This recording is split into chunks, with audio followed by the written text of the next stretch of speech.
Assalamualaikum warahmatullahi wabarakatuh. Perkenalkan, nama saya Uswatul Husna, NIM 20042291, Program Studi Ilmu Administrasi Negara Universitas Negeri Padang. Kali ini saya akan memaparkan materi mengenai konsep negara pemerintahan, ekonomi publik, dasar konstitusional sistem ekonomi Indonesia, dan kesejahteraan masyarakat. Konsep dasar pemerintahan. Menurut definisi, pemerintah merupakan badan-badan untuk menyelesaikan masalah pada arena politik melalui sebuah keputusan. Setelah pemerintah membuat sebuah keputusan, maka harus diberlakukan. Di sini ada konsep otoritas publik yang mengacu pada sebuah kekuatan yang digunakan untuk melaksanakan sebuah keputusan. Jika seorang individu melanggar aturan, maka pemerintah mungkin menempatkannya di penjara. Pada tingkat apapun, pemerintah adalah satu-satunya badan dengan kewenangan untuk melakukannya. Selanjutnya, pemerintah mempunyai kewenangan untuk meminta setiap individu untuk mematuhi hukum seperti membayar pajak. Pemerintah terdiri dari lembaga-lembaga yang bertanggung jawab untuk membuat keputusan kolektif bagi masyarakat. Pemerintah atau governance mengacu pada proses kegiatan atau kualitas pemerintah. Istilah tersebut mengarahkan perhatian kita untuk menjauh dari lembaga-lembaga dan kekuasaan pemerintah terhadap tugas regulasi publik. Tetapi secara ringkas, pemerintahan biasanya dibayangkan sebagai sistem hierarki yang mengontrol sekumpulan manusia dalam lingkungan kekuasaan. Sementara itu, Barton menyebutkan peran utama pemerintah secara garis besar adalah: 1. Dalam peran alokasi sumber daya tercangkup soal penentuan ukuran absolut dan relatif pemerintah dalam perekonomian atau keseimbangan sektor publik dan sektor swasta, dan penyediaan barang-barang publik serta pelayanan kesejahteraan sosial bagi masyarakat. 2. Peran regulator. Hal ini mencakup undang-undang dan tata tertib yang dibutuhkan masyarakat, termasuk undang-undang yang mengatur dunia bisnis, yang memadai untuk memfasilitasi aktivitas bisnis dan hak-hak kepemilikan pribadi. 3. Peran kesejahteraan sosial mencakup kebijakan yang mendorong pemerataan sosial di negara yang bersangkutan seperti perpajakan, jaminan sosial atau transfer payment, dan penyediaan sejumlah barang publik campuran bagai masyarakat. 4. Peran pengelolaan ekonomi makro yang memfasilitasi stabilitas secara umum dan kemakmuran ekonomi negara melalui kebijakan-kebijakan yang didesain untuk mendorong pertumbuhan ekonomi yang stabil, full employment, inflasi yang rendah, dan stabilitas neraca pembayaran. Ekonomi publik.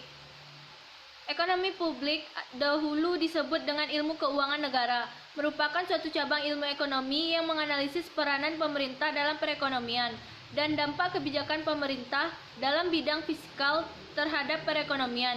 Pemerintah mempunyai peranan yang sangat besar dalam menjamin tercapainya kesejahteraan masyarakat yang optimum, dan kebijakan pemerintahan haruslah senantiasa ditunjukkan untuk mengkoreksi perilaku masyarakat yang menghindarkan perekonomian mencapai alokasi sumber ekonomi yang efisien. Selain itu, tidak perlu diperdebatkan lagi peranan pemerintah yang sangat besar dalam bidang retribusi penghasilan masyarakat dan dalam bidang stabilisasi ekonomi. Kegagalan pasar secara sederhana identik dengan kegagalan pasar dalam mencapai efisiensi alokasi sumber daya pada masyarakat. Namun, pengertian ini tidak mutlak, tergantung dengan tujuan bagaimana suatu sistem yang diterapkan, sebagaimana Jepang mengartikan kegagalan pasar sebagai kondisi di mana mekanisme pasar tidak mampu mencapai tujuan yang ditetapkan pemerintah, sehingga pasar menjadi tidak memadai dalam penyediaan infrastruktur dasar, pemenuhan kebutuhan dasar, dan pengiriman layanan penting bagi masyarakat. Peranan pemerintah yang sangat besar dalam sistem perekonomian sosialis dan sangat terbatas dalam sistem perekonomian kapitalis murni seperti dalam sistem kapitalis yang dikemukakan oleh Adam Smith. Adam Smith mengemukakan teori bahwa pemerintah hanya mempunyai 3 fungsi. 1. Fungsi pemerintah untuk memelihara keamanan dalam negeri dan pertahanan. 2. Fungsi pemerintah untuk menyelenggarakan peradilan.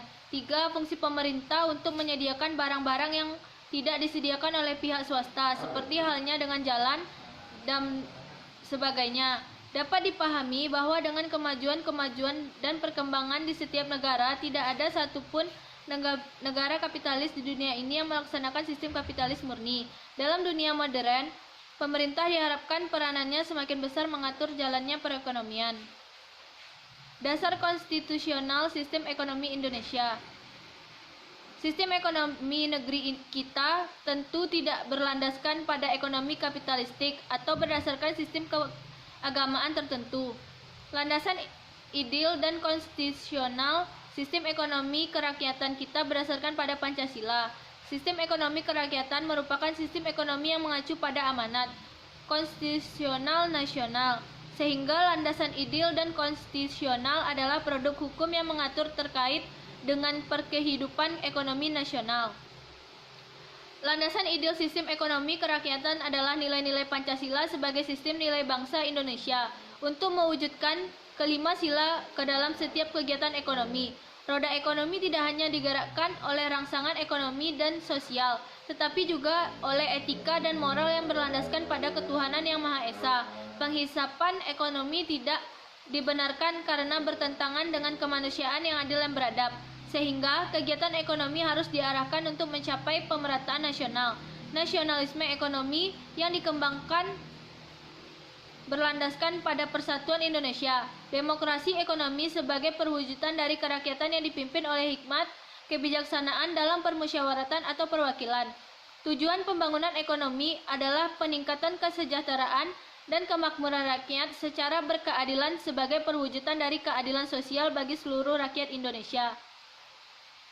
Sedangkan landasan konstitusional sistem ekonomi kerakyatan adalah Undang-Undang Dasar 1945 sebelum diamandemen, terutama pasal 33 Undang-Undang Dasar 1945 ayat 1-3 yang menjadi pilar utama sistem ekonomi kerakyatan. Ketiga pilar utama tersebut terdiri dari 1. Mewujudkan kedaulatan ekonomi rakyat. 2. Penguasaan negara atas cabang-cabang produksi yang penting dan menguasai hajar hidup orang banyak. 3. Penguasaan negara atas bumi, air, kekayaan alam yang ada di Indonesia untuk kemakmuran rakyat.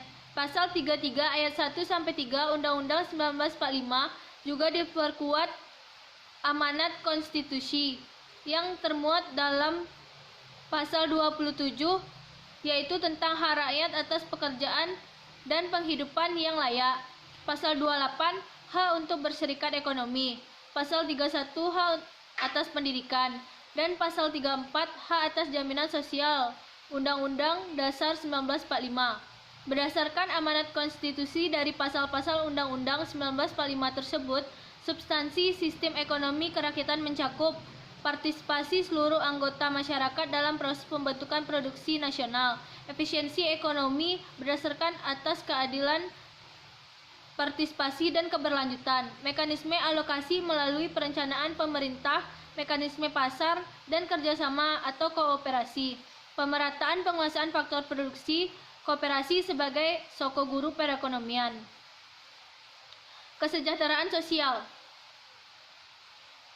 Beberapa upaya untuk mewujudkan kesejahteraan masyarakat, yaitu memperkuat ketahanan sosial dan budaya masyarakat berdasarkan nilai luhur budaya lokasi, mengembangkan kreativitas masyarakat dalam memanfaatkan sumber daya alam, menata kehidupan masyarakat yang aman, tertib, taat hukum, harmonis, menciptakan program untuk mewujudkan sebuah desa dengan masyarakat yang sadar tentang kesehatan, gizi, pola hidup, sehat, dan bersih baik jasmani maupun rohani.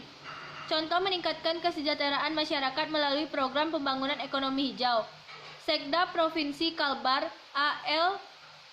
Leisandri SH mengatakan pembangunan berkelanjutan dengan mengusung konsep pertumbuhan hijau atau green growth hanya akan bermakna apabila